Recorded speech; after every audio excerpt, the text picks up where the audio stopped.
मित्रों, एक बार माता पार्वती भगवान शिव से कहती हैं, प्रभु मैं हमेशा आपसे अपनी मर्जी से कुछ ना कुछ प्रश्न पूछती रहती हूँ।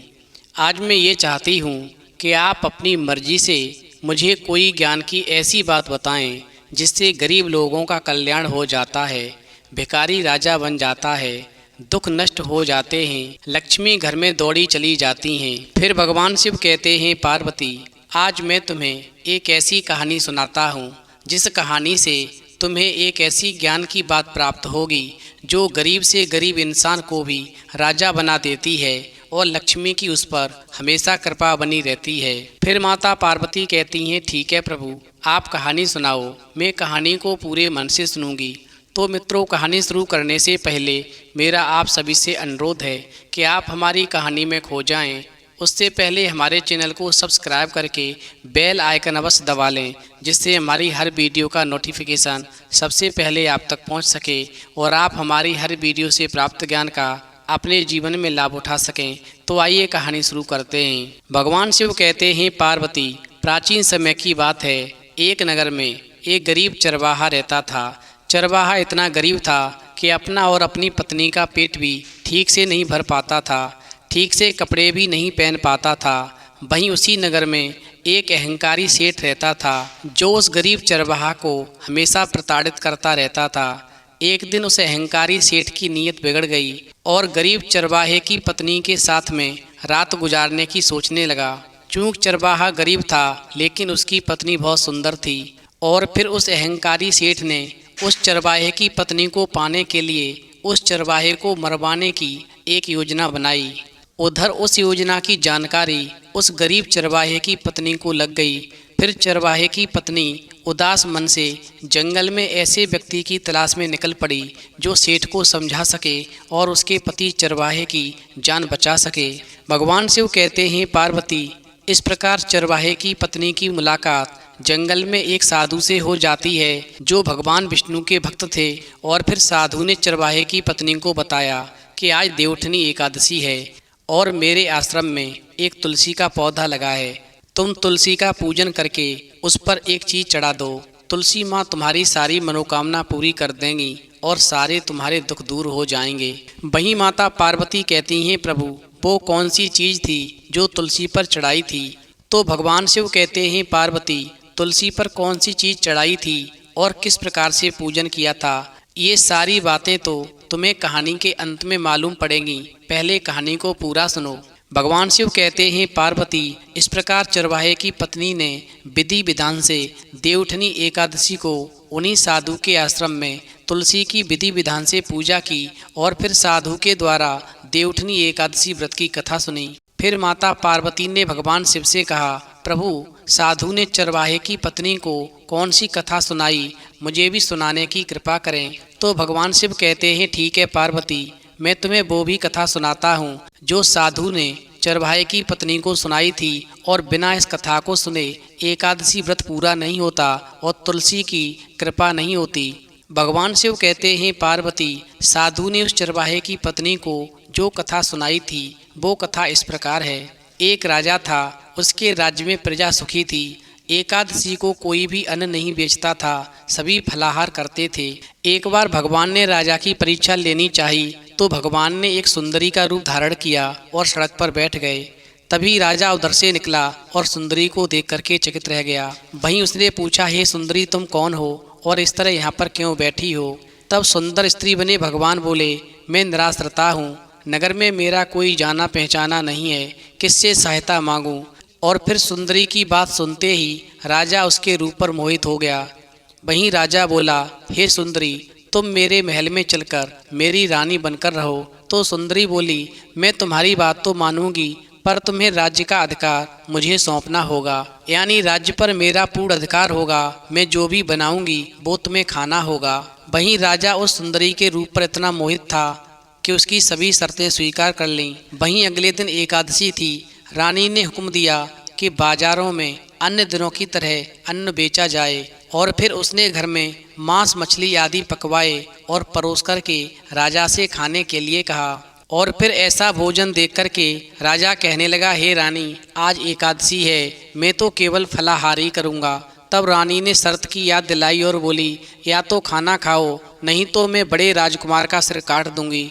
वहीं राजा ने अपनी स्थिति बड़ी रानी से कही तो बड़ी रानी बोली, महाराज धर्म ना छोड़ें, बड़े राजकुमार का सिर दे दें, पुत्र तो फिर मिल जाएगा पर धर्म नहीं मिलेगा। इसी दौरान बड़ा राजकुमार खेलकर आ गया और माँ की आंखों में आंसू देख करके वो रोने का कारण पूछने लगा, तो माँ ने उसे सारी बात बता दी।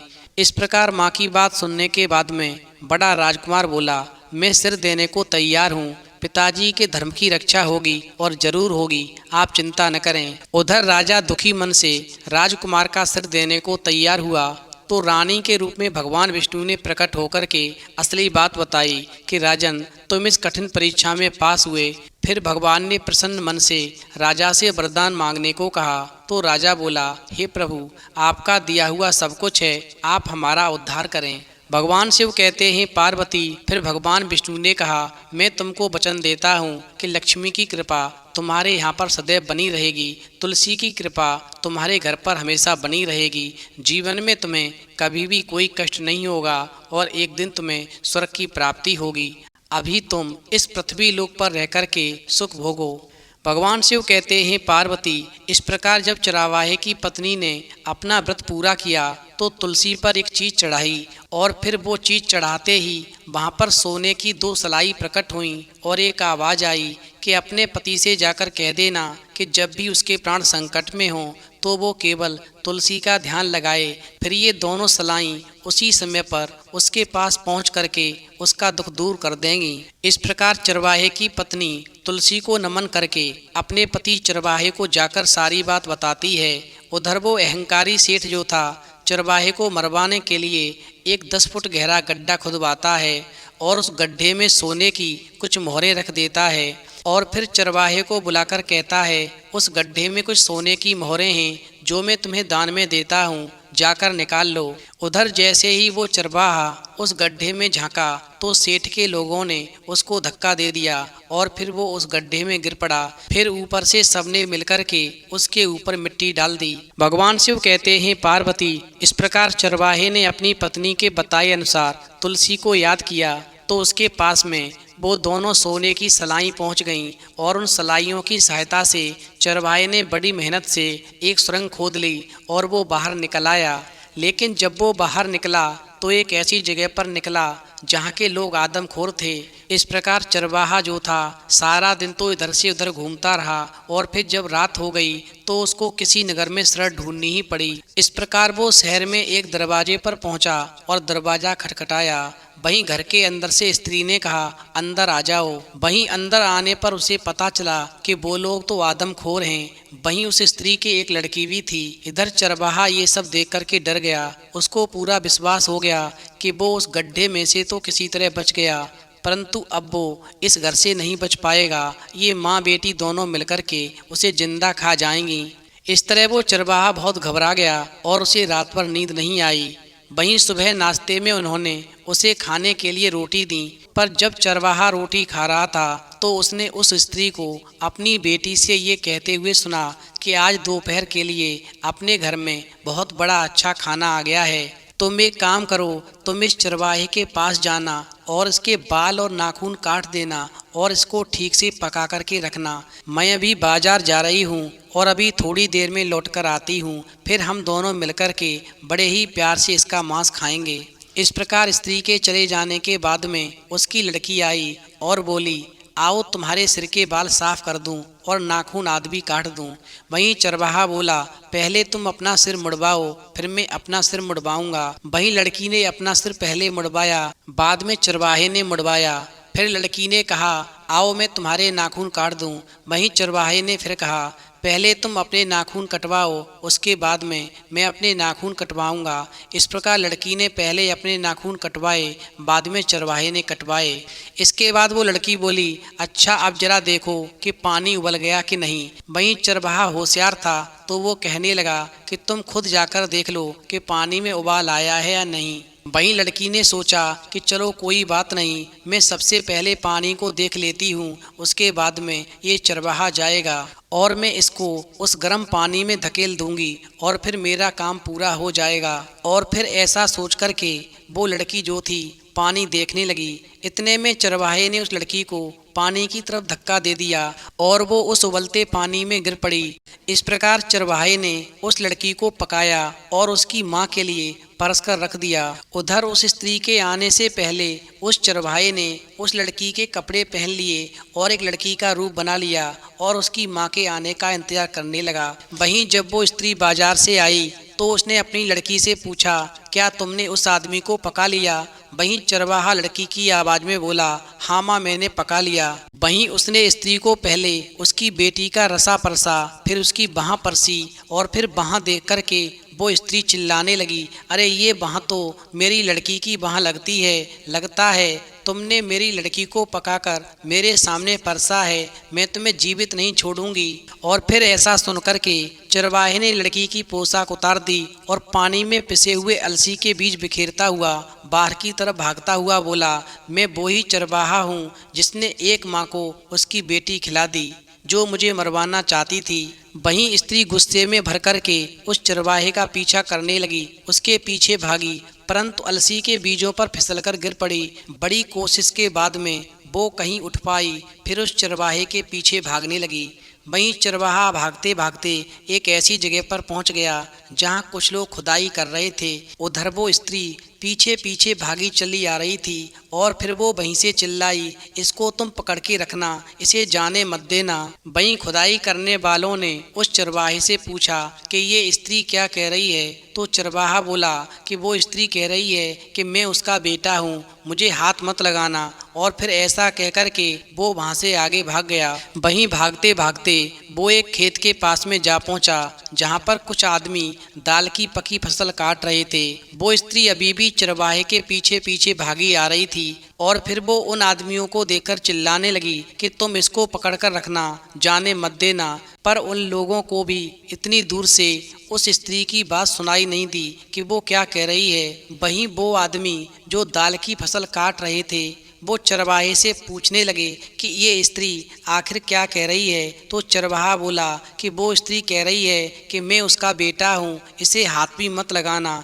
इस प्रकार जो लोग दाल की फसल काट रहे थे उन्होंने चरवाहे की बात को मान करके चरवाहे को कुछ दाल की फलियां दे दी और फिर चरवाहा वहां से भाग निकला। इस प्रकार भागते भागते वो एक बंदरों के झुंड के पास में जा पहुंचा। वहीं वो स्त्री फिर से चिल्लाई कि बंदरों, इस आदमी को पकड़कर रखो, ये जाने न पाए। वहीं बंदर भी इतनी दूर से उसकी आवाज़ नहीं सुन पाए और वो आपस में पूछने लगे कि ये स्त्री क्या कह रही है। वहीं चरवाहा बोला कि वो स्त्री कह रही है कि मैं उसका बेटा हूँ, मुझे रोकना नहीं। और फिर इतना कहकर के वो बंदरों को चकमा लगाकर आगे भाग गया। इस प्रकार उन बंदरों में से एक बंदर अलग बैठा था, उसने वो सुन लिया जो उस स्त्री ने कहा था और फिर उसने स्त्री की बात दूसरे बंदरों को भी बता दी। इस प्रकार सारे बंदर उस चरवाहे के पीछे दौड़ लिए। वहीं दौड़ते दौड़ते वो एक गन्ने के खेत के पास में पहुंचे। उधर चरवाहे ने कुछ गन्ने उस खेत से तोड़ करके उन बंदरों की तरफ फेंक दिए। फिर बंदर जो थे गन्ने खाने में लग गए और चरवाहा वहां से आगे भाग लिया। इस प्रकार भागते भागते वो चरवाहा जो था एक झील के किनारे पहुंचा और उसने तुलसी को याद किया और प्रार्थना की, हे तुलसी माँ, तू इस झील को 2 हिस्सों में बांट दे ताकि मैं इसे पार कर सकूं। वहीं झील जो थी तुरंत ही 2 हिस्सों में बट गई और चरवाहा जो था बीच की सूखी जमीन पर दौड़ करके झील पार कर गया। उधर झील पार करके फिर उसने प्रार्थना की कि वो झील फिर से वैसी ही हो जाए, हे तुलसी माँ, जैसे पहले थी। वहीं तुलसी की कृपा से वो झील जो थी फिर वैसी की वैसी हो गई। अब वो स्त्री वहाँ पर पहुँची तो झील को पार नहीं कर सकी। वहीं स्त्री ने चरवाहे से पूछा कि इस झील को पार करने का क्या तरीका है? तो चरवाहा बोला, इस झील को पार करने के लिए मुझे अपनी एक आंख निकालनी पड़ी, एक हाथ काटना पड़ा और एक पैर काटना पड़ा। वहीं स्त्री ने सोचा कि चरवाहा सच कह रहा है तो उसने भी अपनी एक आंख निकाल दी, एक हाथ काट दिया, एक पैर काट दिया और झील में कूद पड़ी। वहीं हाथ पैर न होने की वजह से वो तैर भी नहीं सकी और वहीं झील में डूबकर मर गई और चरवाहा जो था खुशी खुशी अपने घर चला गया। इस प्रकार जब चरवाहा घर पहुंचा और उसकी पत्नी ने देखा तो उसकी पत्नी की खुशी का ठिकाना नहीं रहा। और फिर चरवाहे ने अपनी पत्नी को उन दोनों सोने की सलाइयों के बारे में बताया कि इन सलाइयों ने किस प्रकार से उसकी मदद की। इस प्रकार उस चरवाहे की पत्नी ने अपने घर पर तुलसी का एक पौधा लगाया और हर देवउठनी एकादशी को विधि विधान से पूजा करने लगी, जिससे उसके जीवन में हमेशा खुशी बनी रही, उसके सारे दुख दूर हुए, धन की कमी नहीं रही। अब मैं बताता हूँ कि तुलसी पर कौन सी चीज़ चढ़ानी चाहिए और पूजा किस प्रकार करनी चाहिए। यानी तुलसी पर देवउठनी एकादशी वाले दिन पूजा करने के बाद में जो तुलसी पर ये एक चीज़ चढ़ाता है, लक्ष्मी उसके घर में दौड़ी चली जाती हैं, उसके सारे दुख हमेशा के लिए दूर हो जाते हैं। भगवान शिव कहते हैं, पार्वती देवउठनी एकादशी वाले दिन गन्ने का मंडप बनाने के बाद में बीच में चौक बना लें। इस चौक पर भगवान विष्णु की मूर्ति या चित्र बनाएं।